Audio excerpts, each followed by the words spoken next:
Dia, yaitu siapa saudara? Antikristus adalah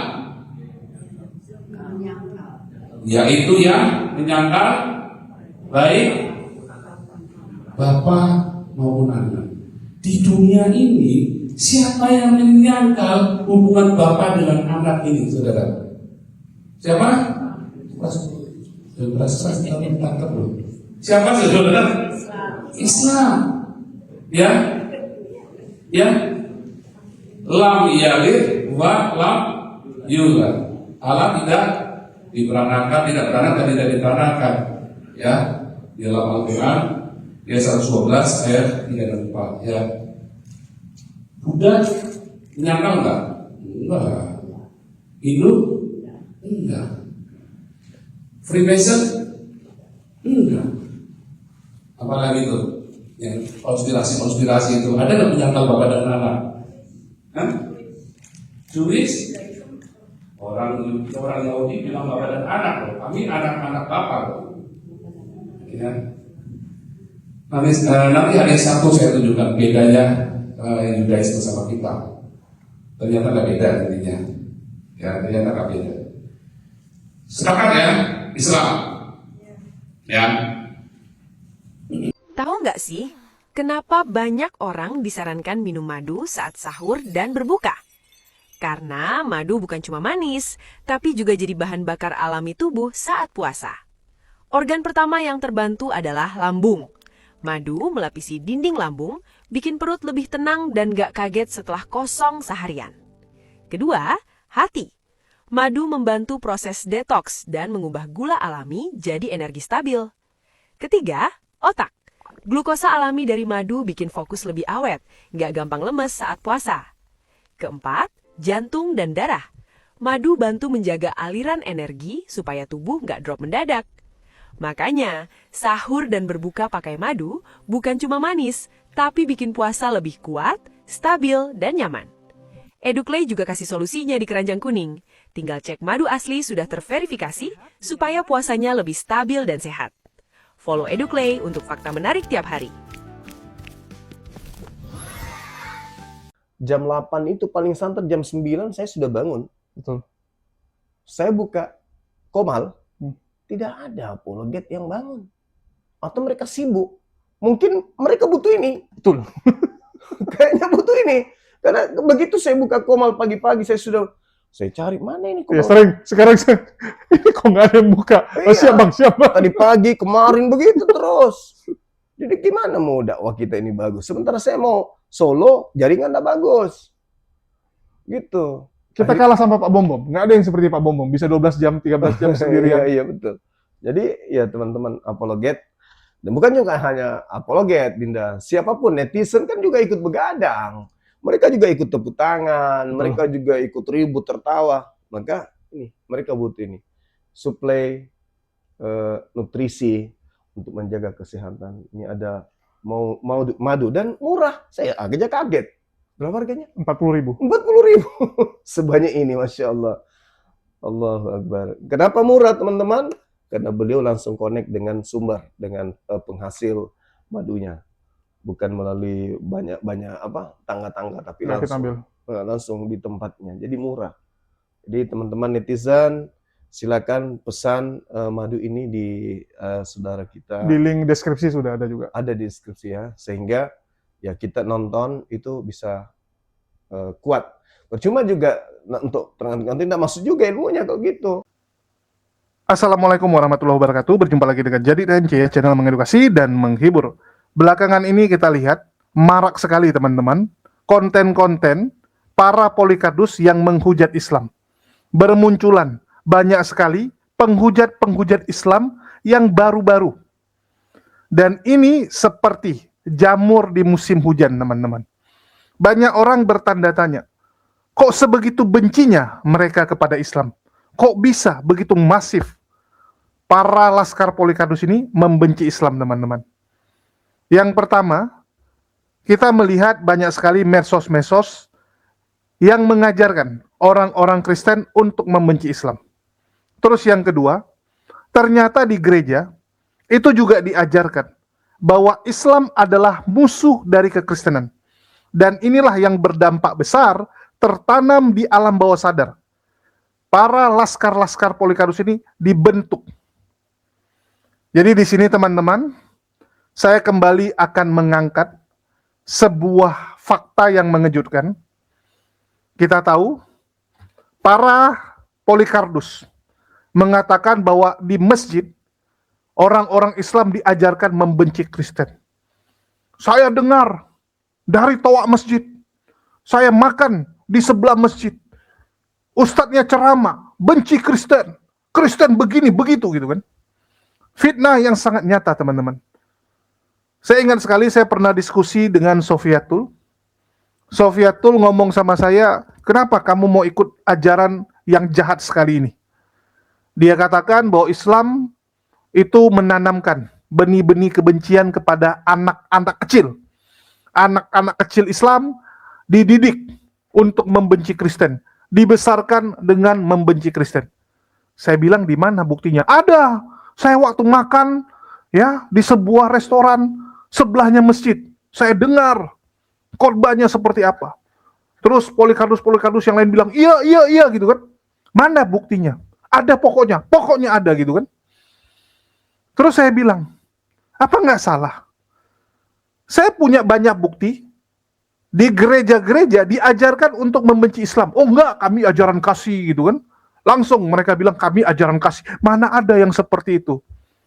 Begitu saya tampilkan bagaimana ceramah beberapa pendeta di gereja jelas-jelas mengajarkan kebencian kepada Islam. Apa yang mereka lakukan? Oh enggak lah, itu kan oknum, itu kan enggak lah gini-gini. Halo, Saifuddin Ibrahim saja dalam setiap kesempatan diundang di gereja, tidak pernah satu kali pun dia tidak menghujat dan menghina Islam. Tidak pernah sekalipun dia tidak mengajarkan agar jemaat ikut membenci Islam. Nggak pernah. Yosua Yasin, pendeta teman-teman, juga melakukan hal yang sama. Effendi Usman, seorang murtadin, di setiap kesempatan diundang khotbah gereja, juga melakukan hal yang sama. Dan disinilah bedanya kita dengan mereka. Kita ngomong by fakta. Ada buktinya yang kita tampilkan. Ada bukti yang kita bawa. Kalau mereka kan cuma, saya pernah dengar, pernah gitu kan. Nanti begitu ditanya, saya dengarnya dari si A. Si A bilang, oh saya dengarnya dari B. B dengar dari siapa? Oh saya dengar dari si C gitu kan. C dengar dari siapa? Si A lagi gitu. Mutar-mutar nantinya. Oh ada pokoknya. Itu kan ada itu. Ustadz Abdul Somad ditanya jin kafir gitu kan. Disalib. Itu kan khotbah. Halo, itu menjawab pertanyaan. Itu menjawab pertanyaan. Dan kalian sendiri juga mengakui, kalau ada benda yang disembah, itu akan mendatangkan jin. Akan mendatangkan roh jahat. Karena roh jahat suka tinggal di benda yang dipuja-puja manusia. Iman kalian juga sama. Semua benda, mau itu patung Tuhan kalian sekalipun, kalau disembah, salah-salah yang datang adalah jin. Betul tidak? Kalian sendiri punya iman yang seperti itu loh. Kalian punya iman gak boleh menyembah barang-barang yang diciptakan. Karena roh jahat suka hinggap ke benda-benda yang kalian sembah itu. Dan saya, sekali lagi teman-teman, selalu ngomong by fakta, by data. Walaupun sebenarnya ngomong-ngomong ini ngeri-ngeri sedap teman-teman. Mereka selalu mengatakan lebih bagus kamu debat saja Julius. Jangan kamu bongkar-bongkar. Kalau kamu bongkar, siap-siap kamu. Bahkan saya sering diingatkan teman-teman, oleh ya yang di atas-atas ya. Hati-hati, namamu tuh diincar banget karena kamu bongkar-bongkaran. Kalau kamu cuman sekedar debat, mereka nggak masalah. Kalau kamu cuma sekedar membahas keimanan mereka berdasarkan kitab ini, berdasarkan kitab itu, nggak apa-apa. Tapi jangan bongkar modus-modus mereka, organisasi mereka. Bahaya. Kepalamu akan ditaruh harga. Dan saya udah nggak terhitung lagi ya, berapa kali kepala saya diincar, teman-teman. Di sini saya akan bongkar bagaimana GBI kembali mengundang pendeta untuk mengajarkan kebencian, teman-teman. Dan ini bukan kali pertama GBI terlibat dalam hal ini, teman-teman. Gereja Bethel Indonesia merupakan rumah dari banyak sekali penghujat. Saifuddin Ibrahim, GBI. Kosman bin Sunet dikasih khotbah di GBI juga. Dan dalam setiap khotbahnya, dia berkhotbah kebencian kepada Islam. Gilbert Lumondong, bagian dari GBI juga. Dan kita masih ingat bagaimana hinaan dari Pendeta Gilbert Lumondong. Jadi gereja satu ini, GBI ini sangat identik dengan hujatan kepada Islam. Sangat identik dengan khotbah-khotbah yang memusuhi Islam, mengajarkan kepada jemaatnya untuk membenci agama Islam. Dan saya ngomong bukan tanpa sebab, teman-teman. Sudah banyak sekali data-data. Walaupun saya tahu GBI sangat kuat. GBI sangat dekat dengan penguasa. GBI kaya raya. Banyak konglomerat-konglomerat di dalamnya. Banyak konglomerat yang jadi jemaat dan siap melakukan apapun kalau diperintah, diminta oleh pendetanya.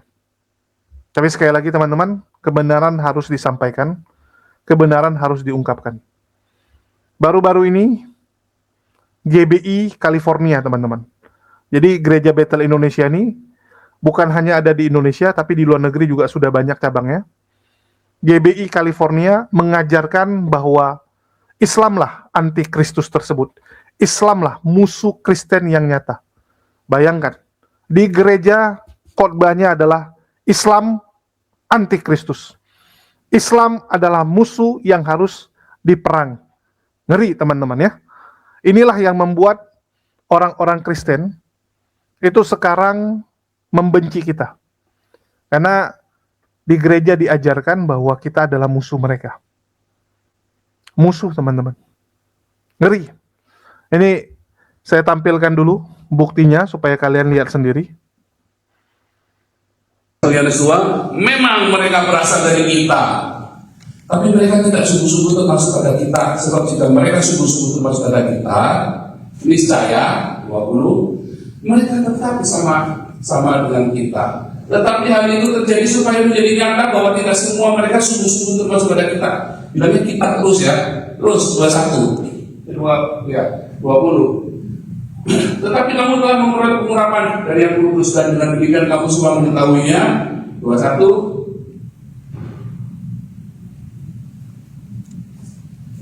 Aku menulis padamu bukan karena kamu tidak mengetahui kebenaran, tetapi justru karena kamu mengetahuinya dan karena kamu juga mengetahui bahwa tidak ada dusta yang berasal dari kebenaran. Terus lanjut, 22. Siapakah pendusta itu? Bukankah dia yang menyangka bahwa Yesus adalah Kristus? Tanda tanya, artinya selesai kalimatnya. Kalimat berikutnya, dia itu siapa, saudara? Antikristus adalah yaitu yang menyangkal baik Bapa maupun anak. Di dunia ini, siapa yang menyangkal hubungan Bapa dengan anak ini, saudara? Siapa? Siapa saudara? Islam. Ya. Lam yalid wa lam yulad. Allah tidak diperankan, tidak diperankan. Ya. Di dalam Al-Quran, dia 112 ayat 3 dan 4. Ya. Buddha menyangkal enggak? Enggak. Hindu? Enggak. Freemason? Enggak. Apalagi itu yang konspirasi itu ada nggak menyangkal bapak dan anak? Hah? Jewish? Orang Yahudi bilang bapak dan anak, kami anak-anak bapak. Ya. Nanti hari Sabtu saya tunjukkan bedanya Yudaisme sama kita. Ternyata nggak beda intinya. Ya, ternyata nggak beda. Sepakat ya, Islam. Ya. Saudara tahu nggak kata antikristus itu apa? Antikristus itu apa, saudara? Anti dari Kristus. Kristus itu artinya apa? Siapakah yang diurapi? Siapa lagi? Alkitab menyebut siapa saja yang diurapi? Yesus. Terus dari perjanjian lama siapa? Para imam, raja Israel, umat Israel, ya. Terus zaman perjanjian baru, pengikut Yesus diurapi. Kapan? Kapan pengikut Yesus diurapi? Pentakosta, Kisah Rasul 2, ya. Orang Yahudi diurapi Masiah, orang Kristen diurapi Masiah, Kristus. Siapa agama mana? Siapa yang anti keduanya? Islam. Iya dong. Bunuhlah orang kafir di mana berada. Maksudnya Kristen. Karena orang kafir ini siapa? Telah kafirlah orang yang berkata bahwa Al-Masih Allah adalah Al-Masih Putra Maryam. Bukankah Yesus berkata sembahlah Allah Tuhanku dan Tuhanmu? Ya, Al-Maidah 72. Ya, ancaman tidak akan terjadi sampai seluruh orang Islam membunuh orang Yahudi. Ya, itu ya. Jadi kita tahu anti Kristus ini adalah Islam. Masalahnya, tadi kita di awal sudah baca, dia berasal dari mana? Kita. Loh, katanya Islam, jadi kita. Ismail, Muhammad bukan keturunan Ismail. Ismail itu keturunan Kedar atau Nebayor? Kan? Kedar atau Nebayor? Kan Ismail punya 12 anak, yang sulung yang satu kedua namanya Kedar sama Nebayor sama Kedar. Ismail ini keturunan siapa? Bukunya mana dia? Terlalu dekat. Keturunan siapa? Ada yang orang Islam bilang Nebayor, orang Islam bilang Kedar. Lalu kita berdoa, Tuhan jawab orang Kedar dan Nebayor. Maka di surga laboratoriumnya bingung. Nah, ini spermanya Kedar apa spermanya Nebayor ya? Enggak saudara. Kan nggak mungkin Nebayor sama Kedar turunan sperma jadi Ismail kan? Jadi anak-anak itu harus salah satu kan? Lalu yang mana? Yang Kedar atau yang Nebayor? Bukan dua-duanya. Karena Muhammad bukan keturunan Ismail. Keturunan Ismail sudah musnah tahun 530 sebelum Masehi. Itu tesis saya, S2 saya. Ini saya bukunya saya nanti ya. Bukan saya bagi Pak, saya jual Pak. Bukan saya bagi gitu kan. Soalnya saya bawa ini cuma sedikit.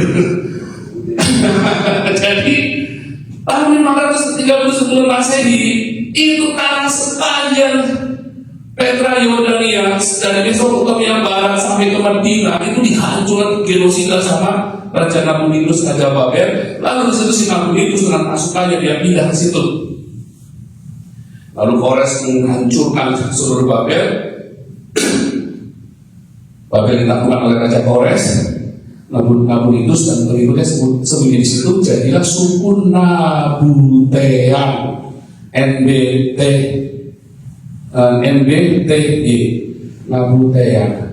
Nabutean itu. Nabutean Kristian, pengikut Kristus. Nabutean, pengikut dewa Nabu. Ya. Jadi Muhammad itu keturunan dari Babel, Spirit of Babel. Nah, baru dengar kan? Historical.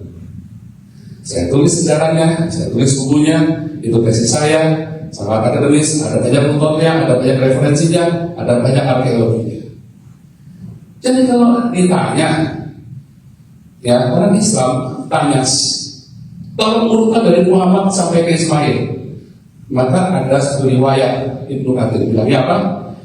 Muhammad berkata, tidak mungkin orang mengurutkan silsilah nenek moyangmu sampai ke Abraham. Cukup sampai ke Adnan saja, kakek ke-21. Oh, putus dong. Lalu Adnan nanti siapa? Ya. Loh, ada itu di ini ya, di riwayat Nabi itu ya.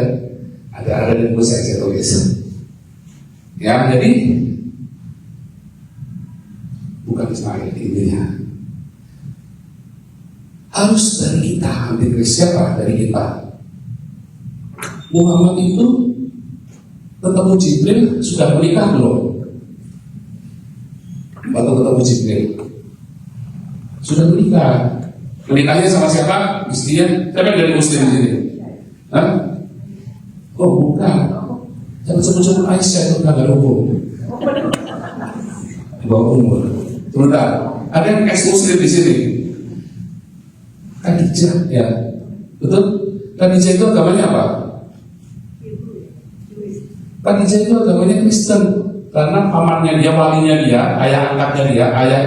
Jadi namanya ini ya. Ayah angkatnya dia itu adalah ahli kitab Kristen. Ya. Dia seorang Kristen. Kalau seorang Kristen di zaman itu sama seperti Kristen di Indonesia. Kamu Kristen kalau kawin sama Kristen, Islam sama Islam.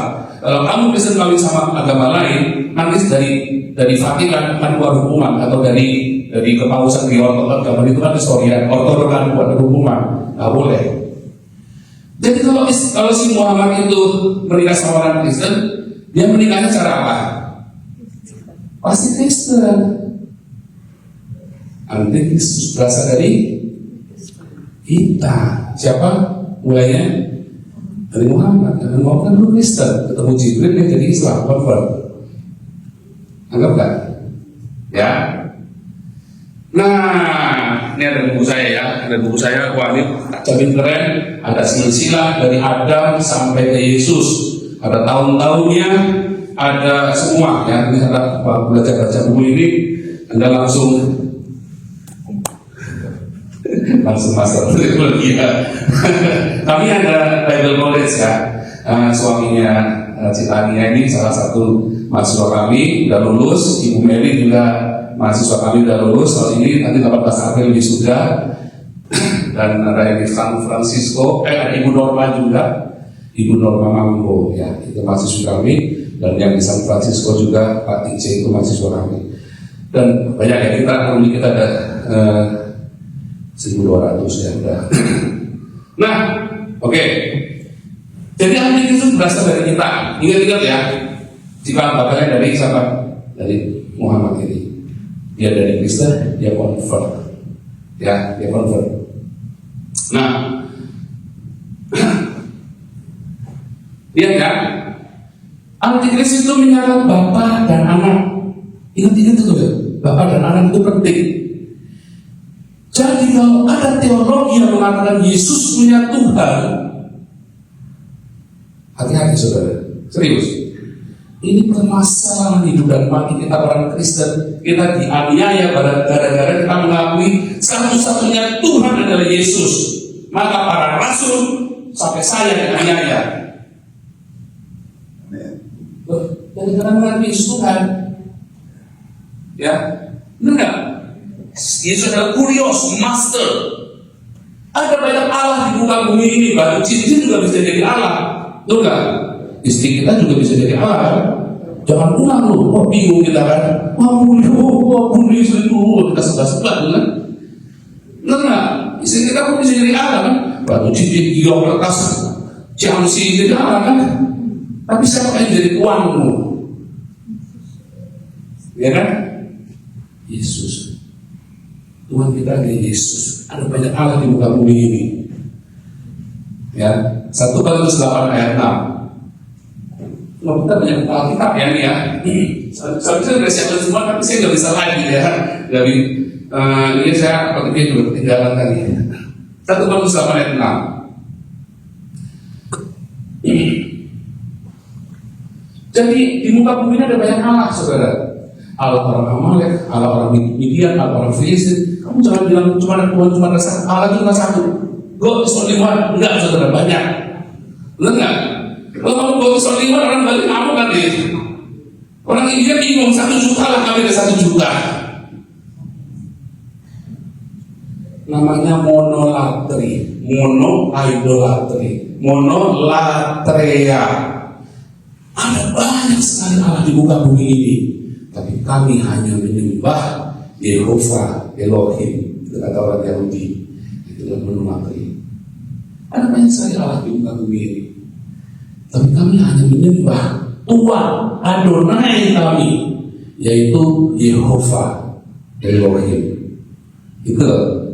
Oke, setuju? Saya pelan-pelan ini, mudah-mudahan nggak terlalu cepat. Menurut saya sih bisa dong bikin seminar ini sampai ke Hong Kong, sampai ke Thailand, sampai ke mana-mana ya. Nah, namun bagi kita hanya ada satu Allah, siapa? Bapa. Ya, daripadanya berasal segala sesuatu, dan yang untuk Dia kita hidupkan satu apa? Siapa? Tuhan kita, Yesus Kristus. Yesus Kristus punya Tuhan enggak?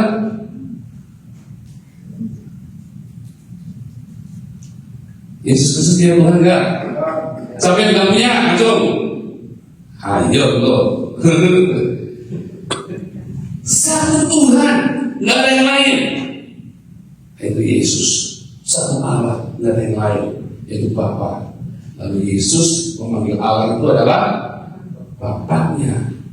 Yesus tidak memanggil Allah adalah Tuannya. Dalam Matius 4 ayat 10. Matius 4 ayat 10. Ketika Yesus di padang gurun dicobai, ya, lalu pencobaan ketika Yesus ngamuk, di setannya dibentak, saudara, si Satan lagi. Hipati Satana, gagegraptai. Kurion Pantheon Proskunensis, pergi kamu setan, sebab ada tertulis engkau harus menyembah Tuhan Allahmu dan hanya kepada Dia sajalah engkau berbakti. Ya, Kurion Pantheon Proskunensis, Proskuneo. Di dalam Alkitab kita, Yesus tidak pernah proskuneo kepada siapapun, bahkan kepada Allah Bapaknya.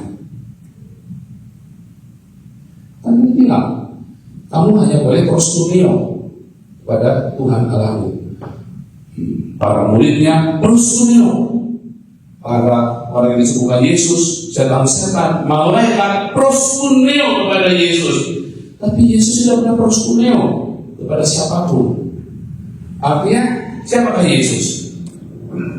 Tuhan Allahmu. Ya kan? Itu loh. Banyak pendeta-pendeta nggak pegang ayat ini. Yesus tidak pernah menyembah, karena ada LAI di dalam Matius 27 di Taman Getsemani. Yesus sujud berdoa. Nah, itu terjemahannya salah. Terjemahan yang benar adalah Yesus terjatuh. Karena tulisannya pito. Kalau kamu lagi stres, depresi, berat kananmu, jalan aja gak sanggup, jalan itu mulai jatuh kan? Tapi bukan menyembah. Gak ada di situ proskuneo, gak ada prospito. Perempuan yang pendarahan 12 tahun, ya dia prospito, jatuh di hadapan. Ada kata pros. Tapi Yesus tidak pernah prospito kepada siapapun. Ya, ingat-ingat saudara, ini taruhannya nyawa. Bayangkan teman-teman, Paul Jang itu statusnya DPO, statusnya penghujat, tapi bisa diundang oleh gereja yang kantor pusatnya di Indonesia. Sebegitu merendahkannya GBI kepada pemerintah kita.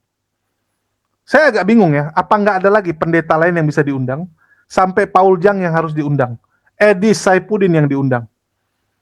Apa mereka nggak tahu bahwa orang-orang ini adalah penjahat? Orang-orang ini adalah DPO, buronan teman-teman. Nggak ngerti saya ya, apa salahnya sih menghargai?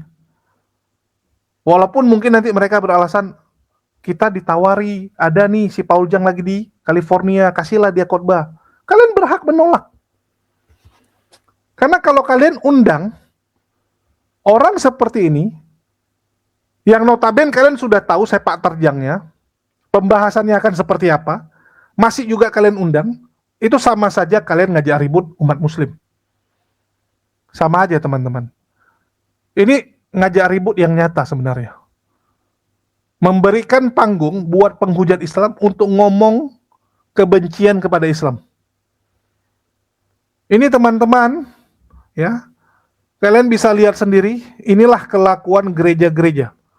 Apalagi kalau gereja punya kekuasaan, kelakuannya makin menjadi-jadi. GBI sering sekali mendanai para penghujat. Nanti begitu penghujatnya masuk penjara, mereka cuci tangan. Sama seperti KC ya, mereka bilang, oh sudah dipecat gitu kan. Sudah dipecat tapi masih khotbah. Dipecatnya bulan 2, bulan 5, bulan 6 masih dikasih roadshow keliling dari cabang GBI 1 ke GBI lainnya. Luar biasa. Luar biasa sekali mereka, teman-teman. Mengatakan bahwa kita adalah musuh mereka, anti-Kristus. Memelintir ayat suci mereka untuk memasukkan Islam ke dalam. Terus mereka nanti akan bilang, kalian sendiri juga sama. Bukankah Nasrani dan Yahudi itu adalah orang-orang nggak benar di dalam Quran? Di dalam Quran tertulis. Kalau di dalam Bible ada nggak Islam ditulis? Nggak ada, teman-teman. Ini kan kalian memelintir ayat kalian sendiri. Kalau kami nggak melintir, Nasrani ada ditulis. Tentang Nasrani ada ditulis di dalam Quran, teman-teman. Jadi mohon maaf. Begitu juga kalau kalian bahas ahli Taurat. Orang Farisi. Kalian bahas Yahudi. Ada di dalam kitab kalian. Orang Yahudi nggak bisa komplain. Ada. Tapi kalau Islam, mohon maaf, nggak ada. Oh, tapi kan ada antikristus. Gundul mumpeyang antikristus itu Islam. Antikristus itu, ciri-cirinya teman-teman, ya, yang berseru Yesus Tuhan. Itu ciri-ciri antikristus. Matius 7:21-23. Bukan setiap orang yang berseru kepadaku, Tuhan, Tuhan, akan masuk ke dalam kerajaan surga. Melainkan dia yang melakukan kehendak Bapakku yang di surga. Pada hari terakhir banyak orang akan berseru kepadaku, Tuhan, Tuhan, bukankah kami bernubuat demi namamu, mengusir setan demi namamu, mengadakan banyak mujizat demi namamu. Pada waktu itulah aku akan berterus terang kepadamu dan berkata, aku tidak pernah mengenal kamu, enyahlah daripadaku, kamu sekalian pembuat kejahatan. Yesus yang berkata, teman-teman ya. Jadi Yesus berkata antikristus itu akan dia enyahkan. Antikristus itu akan dia usir. Ciri-ciri antikristus apa? Berseru Yesus Tuhan. Bernubuat dalam nama Yesus. Mengusir setan dalam nama Yesus. Siapa yang lakukan itu? Siapa yang lakukan hal tersebut? Sadarlah. Jadi Yesus itu sudah melihat di masa depan akan terjadi seperti ini.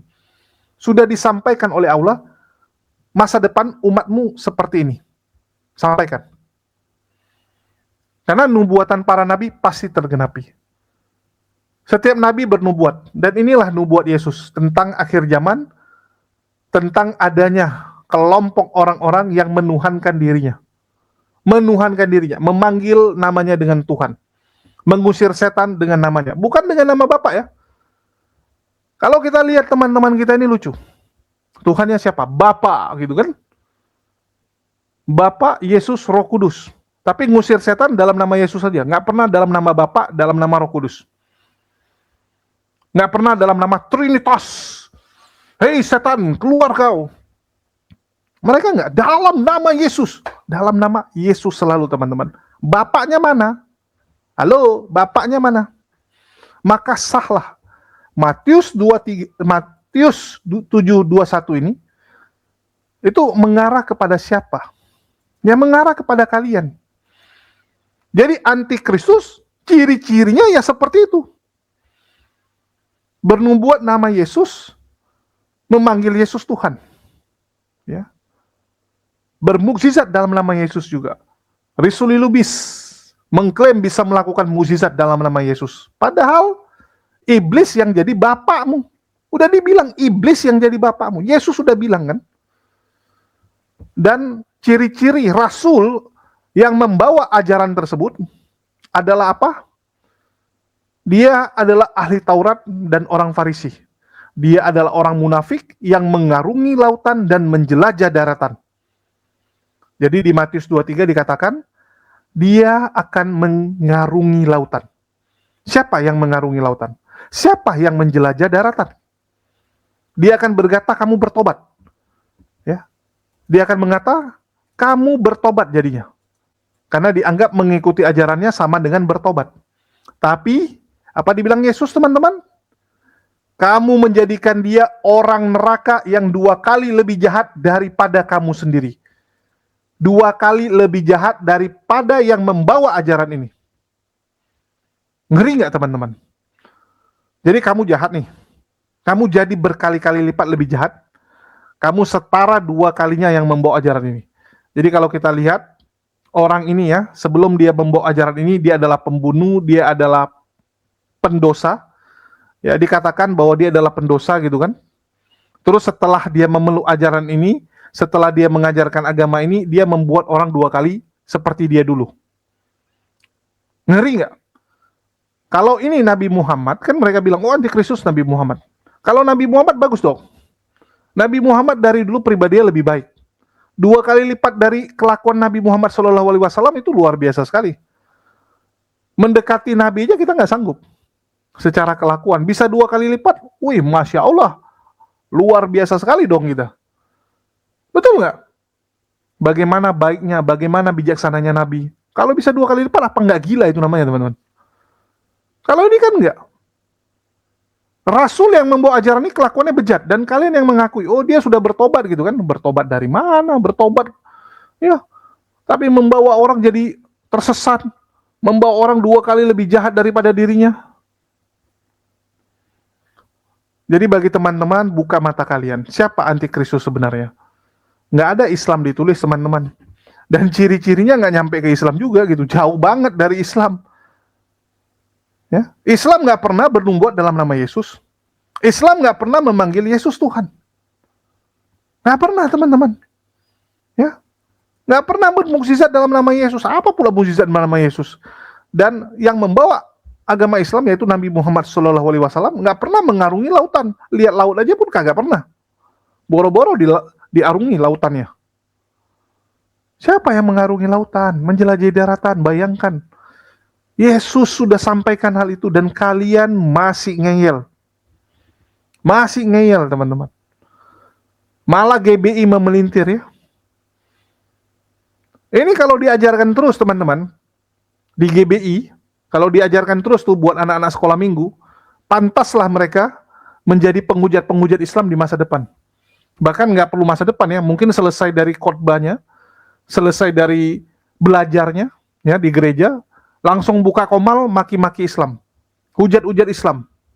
Karena didikannya seperti itu. Didikannya membenci. Ngeri, teman-teman. Dan ini kita bongkar nih, ngeri, teman-teman. Saya bisa dipanggil besok nih. Saya bisa dikriminalisasi. Karena jurus mereka itu dari dulu ya seperti itu. Bungkam dia. Sita channel YouTube-nya supaya dia nggak bisa bersuara lagi gitu. Persulit dia, buat dia harus kerepotan. Sehingga karena repot dia tidak akan punya tenaga untuk buat konten-konten lagi. Itu yang akan mereka lakukan. Kriminalisasi biar saya capek ngurusin laporannya. Biar uang saya habis untuk bayar pengacara, supaya besok saya nggak bisa ngapa-ngapain, supaya saya diam, nggak bisa bergerak lagi kan, kapok, nggak berani. Tapi sekali lagi teman-teman, inilah panggilan saya, dan saya yakin, entah kenapa ya, saya tuh pengen banget debat sebenarnya, pengen banget kembali ke dunia debat, fokus debat saja ya. Kemarin saya beberapa kali buka komal, tapi entah kenapa kayak Allah tuh naruh saya benar-benar di bongkar-membongkar ini. Entah kenapa gitu. Begitu kuat rasanya, Allah memang menempatkan saya di bongkar-membongkar ini. Walaupun jalan perjuangannya berat sekali. Kadang-kadang sedih gitu, sendirian gitu. Teman-teman yang dulu ada pun udah pada menghilang. Ya, yang bagian bongkar-bongkar pada hilang. Karena memang ya berat, teman-teman. Tapi nggak ngerti juga gitu. Kalau bisa disuruh milih ya saya lebih milih debat aja lah. Lebih enak gitu, ada koinnya ya. Kalau kayak ini bongkar-bongkar ini udah nggak ada koin, dikriminalisasi, keluar duit yang ada, mati kita di lapangan kalau ikut terjun. Entah kenapa Allah kayak nempatin tuh saya harus ini nih. Bahkan belakangan ini begitu kuat panggilan saya untuk turun ke lapangan lagi.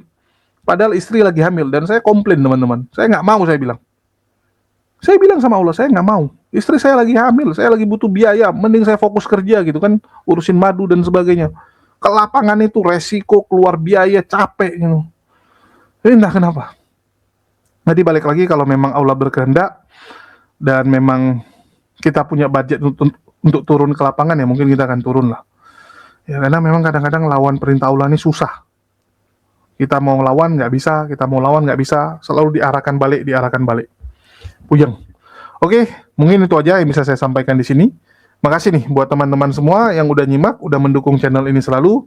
Dan sekali lagi ya, kita nggak akan bisa tanpa kalian. Makasih buat semuanya. Di akhir kata saya ucapkan, wassalamualaikum warahmatullahi wabarakatuh. Sampai jumpa di konten-konten kita berikutnya.